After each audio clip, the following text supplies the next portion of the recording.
हैं सुदामा और कृष्ण, संदीपनी उपाध्याय इनके गुरुजी। लेकिन एक शिष्य सोने की नगरी का राजा है, पूरे विश्व का अधिपति भगवान है, और एक शिष्य एक फूटी सी झोपड़ी में रहता है। एक बार संदीपनी विद्यालय में जब कृष्ण सुदामा पढ़ते थे तब भृगु ऋषि पधारे, सबसे क्रोधी ऋषि, और आकर के गुरु माँ से भिक्षा मांगी। माते भिक्षाम देहि, माता भिक्षा प्रदान करो। माँ ने मन में विचार किया कि अभी सामग्रियां तो इतनी नहीं कि मैं भिक्षा दे सकूं, मना कर दिया। बोले भगवान आप कल आ जाना, आज तो भिक्षा के लिए सामग्री नहीं है, शाम को जब आ जाएगी तो कल आपको प्रदान कर दूंगा। अब भृगु ऋषि तो क्रोधी, उनको तो जब मांगे तब चाहिए।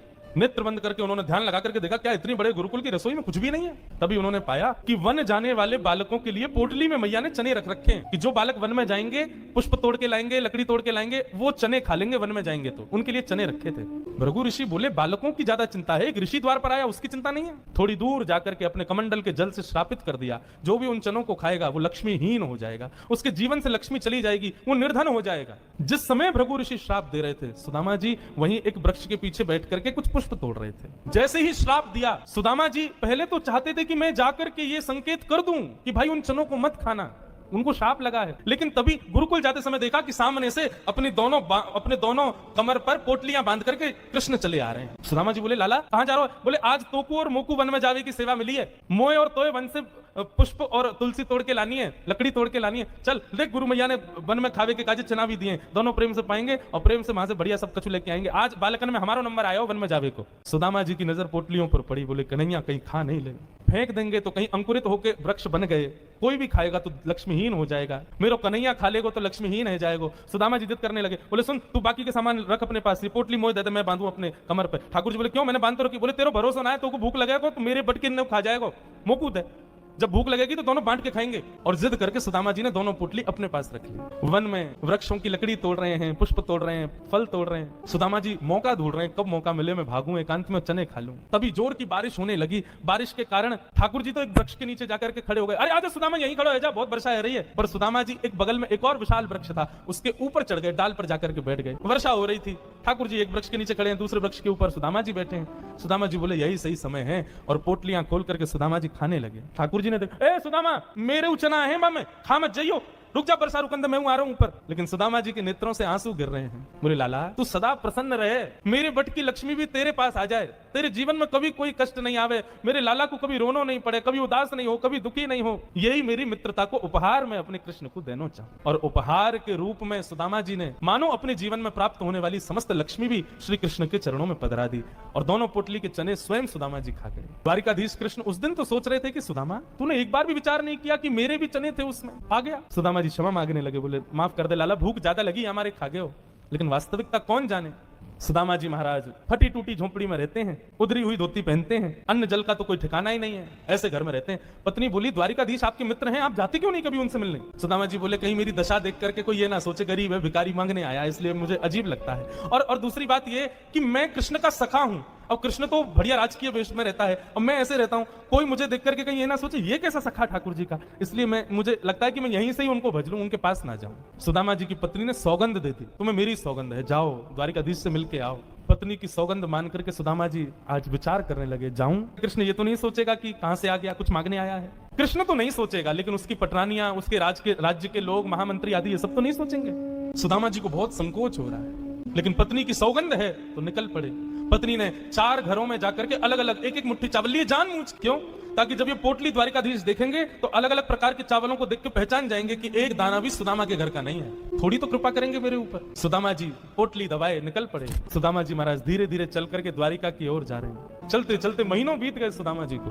तभी एक व्यक्ति से बोले भैया द्वारिका नगरी कितनी दूर रह गई है अभी यहाँ से? व्यक्ति हंस करके बोला भगवान आप गलत आ गए हो। बोले गलत, कितनी दूर आ गए? बोले अभी आप कम से कम 50 कोस और पीछे जाओ, वहां से एक रास्ता मुड़ेगा, वो द्वारिका को जाता है, आप तो कहीं और पहुंच जाओगे अभी। सुदामा जी महाराज बोले भले पधारे भैया द्वारिकाधीश, चलते चलते चलते मैं तो वैसे ही आधो जाऊंगा, मुझे लगे मेरे प्राणी निकल जाएंगे, मैं द्वारिका पहुंच ही ना पाऊंगा। अब लाला तू वैसे तो हमारे हृदय में बैठो है, चल के तो हम पता ना कब पहुंचेंगे, लेकिन लाला तेरी अगर इच्छा हो तो तू ही बुला ले अब मुंह। और ऐसा कहकर सुदामा जी वहीं एक वृक्ष के नीचे लेट गए। जैसे ही लेटे थोड़ी बहुत देर में ही उनको थोड़ी ध्वनि सुनाई देने लगी। नेत्र खोल करके देखा, सोने की नगरी है, चारों ओर जय श्री कृष्ण जय श्री कृष्ण जय श्री कृष्ण नाम की ध्वनि आ रही है। सुदामा जी महाराज थोड़े प्रसन्न हो गए, बोले भैया ये कौन सी नगरी है? किसी व्यक्ति से पूछा ये कौन सी नगरी है? बोले भगवान ये द्वारिकापुरी, मेरे कृष्ण मित्र की नगरी द्वारिका। बोले हाँ ये द्वारिकाधीश की नगरी द्वारिका। सुदामा जी तो नाचने लगे, जय हो वारे कन्हैया तेरी कृपा। भैया ये द्वारिकाधीश कहाँ बैठे होंगे? बोले सामने जो महल दिख रहा है इसी के राजा हैं द्वारिका, आप चले जाओ। सुदामा जी गए द्वारपालों से जाकर के बोले भगवान मेरी फटी हुई धोती और मेरे पतले दुबले तन को देख करके आप ये मत सोचना मैं गरीब को कुछ मांगने आया हूँ, पहले ही स्पष्ट कर दिया मैं कृष्ण का सखा हूँ। हम दोनों एक साथ एक ही गुरुकुल में पढ़े हैं, नाम मेरा सुदामा है। आज अपने सखा से मिलने आया हूँ,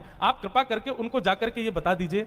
और सुनिए, यदि वो बहुत व्यस्त हो तो उनको परेशान मत करो, आपके इतने बड़े महल में कोई खिड़की हो वहां से मुझको उनका दर्शन करा दो, मैं तो केवल उनको देखने आया हूं। द्वारपालों ने बंधुओं ससम्मान सुदामा जी को बिठाया, कहा महाराज द्वारिकाधीश प्रसाद पा रहे हैं, हम फिर भी निवेदन कर देते हैं। भीतर जाके द्वारपालों ने जैसे ही बताया द्वार पर आपके सखा आए हैं, बचपन के मित्र हैं, नाम उन्होंने सुदामा बताया है। सुदामा नाम सुनते भगवान खा रहे थे, खाते खाते रुक गए, बोले क्या नाम बताया? बोले सुदामा। मेरे बचपन के सखा सुदामा आए हैं बाहर? बोले हाँ नाथ सुदामा जी आए। आप प्रसाद पा लीजिए, हमने उनको कह दिया है आप जब निवृत्त हो जाएंगे तब दर्शन करेंगे। भगवान बोले प्रसाद ये आवश्यक है, मेरे मित्र आए सखाएं बाहर खड़े, तुम उनको बाहर ही छोड़ के आ गए। भगवान आज पहली बार बीच प्रसाद से उठ गए, दौड़े। महामंत्री सेनापति पत्नियां सब दौड़ रही हैं, ऐसा कौन आ गया जिसके लिए भोजन छोड़ के भागे? द्वार पर दीनहीन सी अवस्था है, सुदामा जी खड़े। भगवान ने जाकर के हृदय से लगा ली, बार बार उनके मुख को देखते हैं, फिर हृदय से लगाते हैं, फिर देखते हैं, फिर हृदय से लगाते हैं, अपने गले में गलवैयां डाल करके लेकर के चल रहे हैं, फिर चलते चलते पता नहीं क्या होता है ठाकुर जी, फिर रोकते हैं, फिर हृदय से लगा लेते हैं, फिर चलते हैं, फिर बार बार हृदय से लगा रहे हैं और रोने लग रहे हैं ठाकुर जी। रुक्मणी आदि पटरानियों ने ऐसा दृश्य पहले द्वारिका में कभी नहीं देखा। सुदामा जी को ले जाकर के द्वारिका के सिंहासन आया,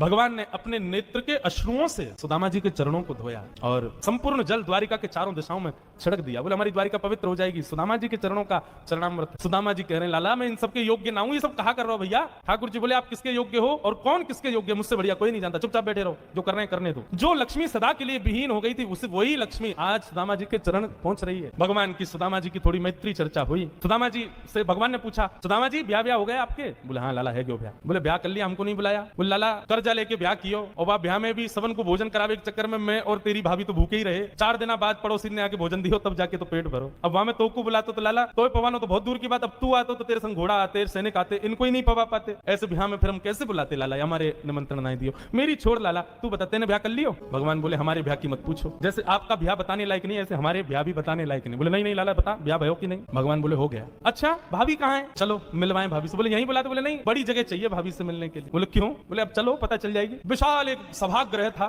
सुधर्मा सभा, और उसमें महाराज असंख्य जहां तक देखो भगवान की पत्नियां खड़ी हैं, घूंघट सिर पर रखा है, इतनी सारी माताएं बहनें दूर दूर तक सिर सिर दिख रहे हैं, लाल लाल साड़ी पहने भगवान की सब पत्नियां। सुदामा जी बोले द्वारिका की सब माताएं बहनें दर्शन करने आ गई महात्मा का। सुदामा जी बैठ गए, भगवान ने इशारा किया आओ एक एक करके सब प्रणाम करो। मैं रुक्मणी प्रणाम देवी चरसो भाग्यवती रहो, मैं जाम्बती प्रणाम देवी चरसो भाग्यवती रहो, मैं सत्यभामा प्रणाम देवी चरसो भाग्य, मैं कालिंदी प्रणाम देवी चरसो भाग्यवती रहो, मैं भद्रा मैं लक्ष्मणा, सब प्रणाम करती हुई 500 पत्नियां प्रणाम कर गई भगवान की। जब 1000 पत्नियां प्रणाम कर गई, ठाकुर जी खड़े खड़े देख रहे थे। सुदामा जी बोले लाला यहाँ पे आइयो, कितनी और हैं अभी? भगवान बोले 16,108। अच्छा लाला ये सब अपनी है? भगवान बोले हाँ सब अपनी। वाह लाला तेने इतनी सारी ब्याह की है, 16,108। अरे भैया हमें एक में ही बुला ले तो हम भी आ जाते मालपुआ खावे। हमने एक किया वहां में नहीं बुलाया, तू नाराज है क्यों?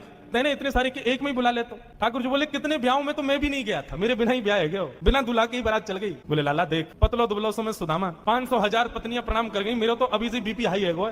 लाला 16,000 उनको आशीर्वाद दूंगा तो मुंह तो लगा मेरे प्राणी निकल जाएंगे। एक काम कर, पत्नी तो 16,108 है, पति तो अकेलो तू ही है ना? बोले हाँ। एक काम कर तू मुझ को प्रणाम कर, मैं तू को आशीर्वाद दे दूं। अधीश दंडवत कर रहे हैं और सुदामा जी दोनों भुजा से आशीर्वाद दे रहे हैं। इस दृश्य को देख करके द्वारिका के लोग बलियां लेने लगे, जय हो धन्य है हमारे द्वारिकाधीश। एक ब्राह्मण को कितना सम्मान देना चाहिए, द्वारिकाधीश से सीखो। अपने राज सिंहासन पर बैठा दिया, ये भी विचार नहीं कर रहे हैं कि मैं द्वारिकाधीश हूं, मैं जगत नियंता जगदाधार हूं,